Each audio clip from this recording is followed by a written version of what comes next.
أعوذ بالله من الشيطان الرجيم بسم الله الرحمن الرحيم إن ربكم الله الذي خلق السماوات والأرض في 6 أيام ثم استوى على العرش يغشي الليل النهار يطلبه حثيثا والشمس والقمر والنجوم مسخرات بأمره ألا له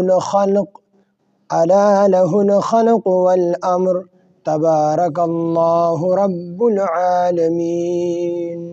صدق الله العظيم رب اشرح لي صدري ويسر لي أمري واحلل عقدة من لساني يفقه قولي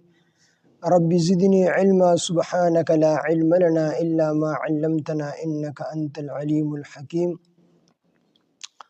سورة الأعراف أتم سپارہ آیات نمبر 54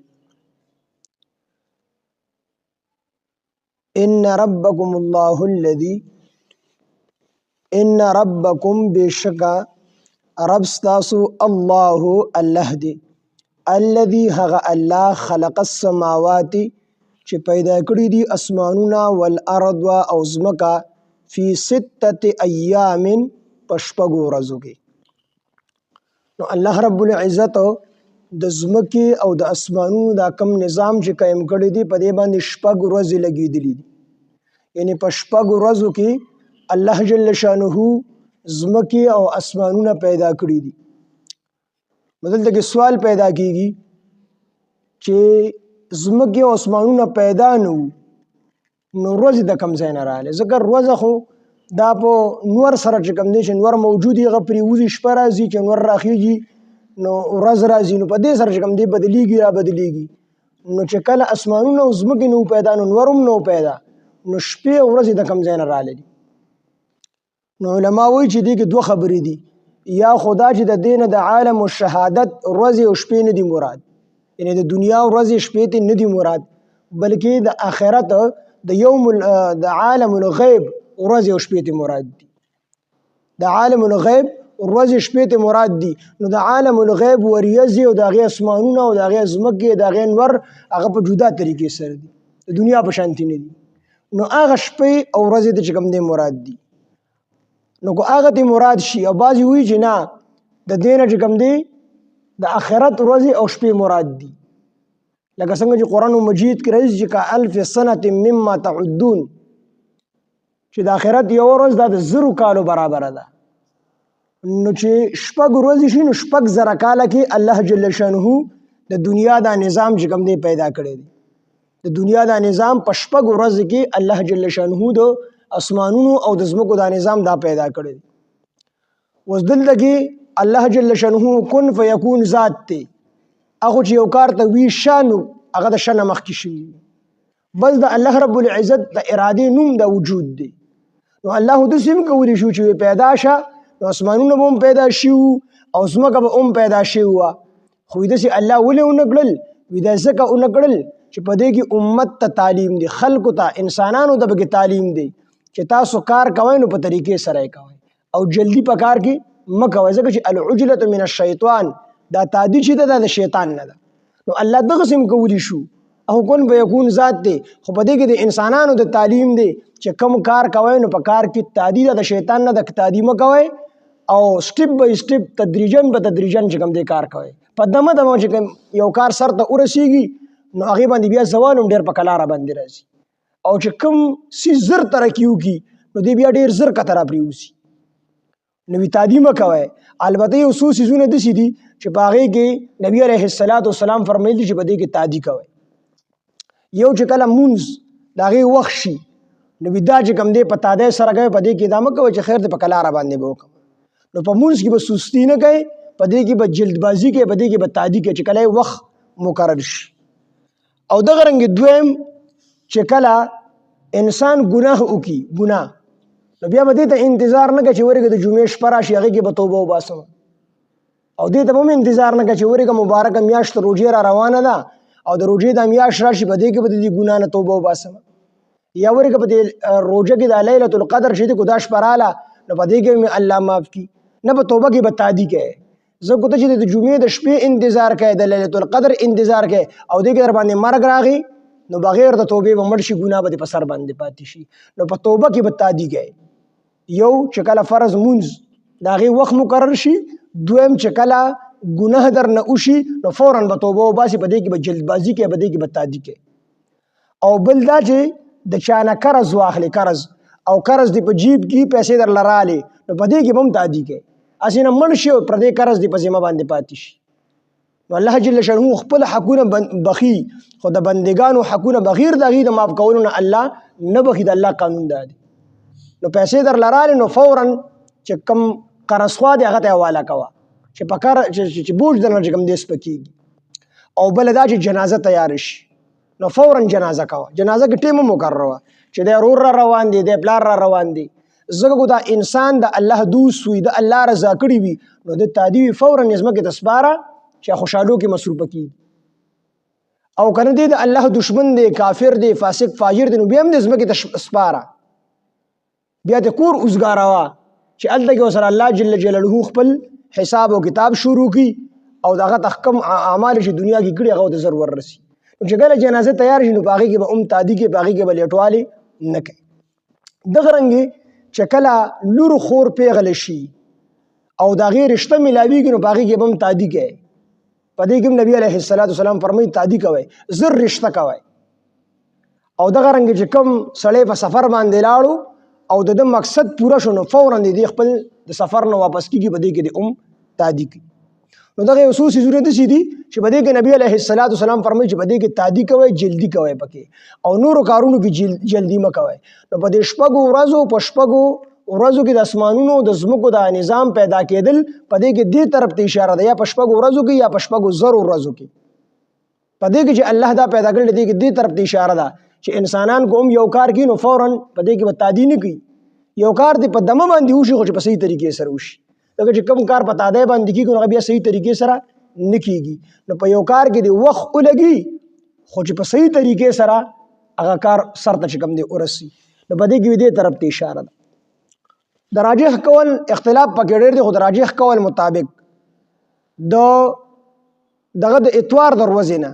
الله جل جلاله د خپل شان مطابق شروع کړي و یعنی د زمکه اسمانونو نظام شروع کړي د اتوار دروازې او د جمعې په ورځ باندې ختم شو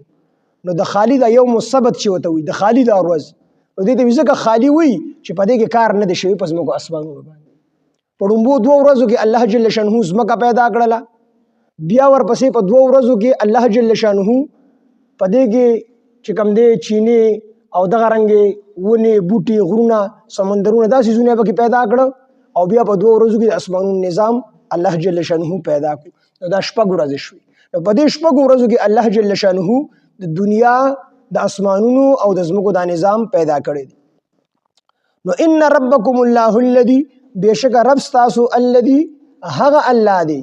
ان ربکم بیشک رب تاسو الله دی الذی الله هغه ذات دی خلق السماوات چې پیدا کړی دی اسمانونه والارض او زمکا فی 6 ایام په شپږ ورځو کې ثم استوى بیا جلوه افروز شو علی العرش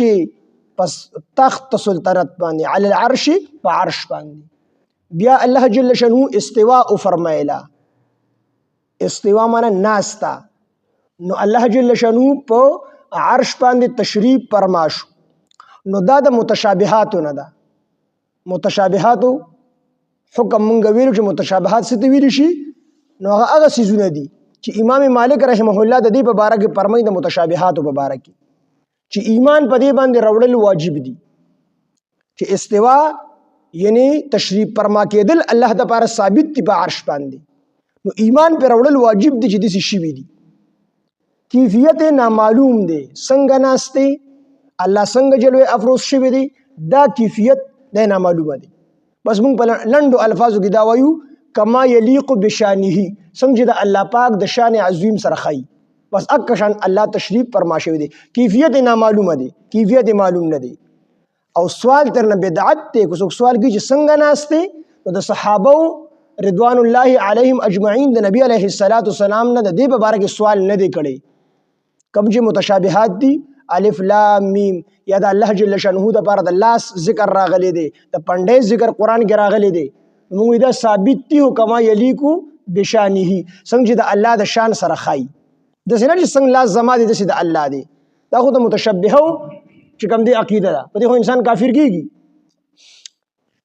نو الله تشریف فرماشي وي په عرش باندې، خو څنګه چې د الله د ذات سره او د الله د شان سره خای. نو امام مالک رحمه الله فرمایي چې په دې باندې ایمان واجب دی چې بالکل دسی شی وي دي، کیفیت نامعلومه دی. او سوال د دې خبرې باره کول چې څنګه الله تشریف فرماشي وي په عرش باندې دا بدعت دی، او انکار چې توي نه دي شوی دسه نو انکار ته نه کفر دی. نو دا سره یاد کړئ چې څومره متشابهات دي په هغه باندې ایمان واجب دی چې دسی شی وي دي، کیفیت د نامعلومه دی چې څنګه شي وي دي څنګه مناسب الله پاک کړي،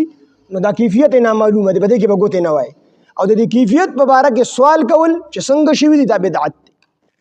او څلورم انکار ته نه کفر دی. نو موږ وایو چې د الله د پر استوا ثابت ده، ایمان به زمون کلک ایمان دی چې استوا ثابت ده. دویم کیفیت نامعلومه دی، موږ ته پته نشته دی، بس څنګه چې د الله د ذات سره خي د الله د شان سره خي دا خبره موږ کولی شو، دې نه سوا بل خبره موږ نشو کولی. او دریم سوال مونږ نه کوو چې څنګه ناشته الله پاک په عرش باندې څنګه تشریف فرمایي، بس د زما ذهن کې نه راځي څنګه چې د الله د ذات سره خي د الله د شان سره خي. او انکار هم نه کوو چې استوا نه ده ثابت، انکار هم نه کوو ځکه انکار هو د قران نه انکار شو او کفر دی. نو استوا او دا رنګ څومره نور متشابهات دي قران مجید کې ذکر دي، ید استعمال دي، ساق پنډه استعمال ده، د پنډه ذکر دی د الله. نو په دې ټولو باندې ایمان راوړل واجب، کیفیت نامعلوم، سوال بدعت، انکار کفر. نو ثم استوى بیا استواء فرمایلا جلوه افروز شو علی العرش په عرش باندې، یغش اللیل پټوي شپه النهار روز لرا، شپه راشي روز پټکی، تیار راشي رڼا پټکی. یطلبه په داسې طریقه چې طلب کوي د شپه روز لرا حثیثا په جلدی سره، د شپه او ورځ دا په جلدی سره راځي، په جلدی سره طلب کوي. والشمس او نور، والقمر او سپوږمۍ، والنجوم او ستوري، مسخرات دا تابع دي بامره د هغه د حکم تکوینی، بامره د الله د حکم تابع دي د حکم تکوینی. الا خبردار له الخلق د هغه د پاره پیدا کول دي، له الخلق یعنی پیدا کول د الله کار دی، له الخلق د هغه د پاره پیدا کول دي. والامر او اختیار د کار هغه الله د پاره دی، والامر او د دې کوم څیزونه پیدا کړی دي د دې ټولو اختیار د الله سره دی. تبارک الله برکتونو والا کمالات والا الله پاک دی، رب العالمین چې پالون کې د مخلوقاتو دی.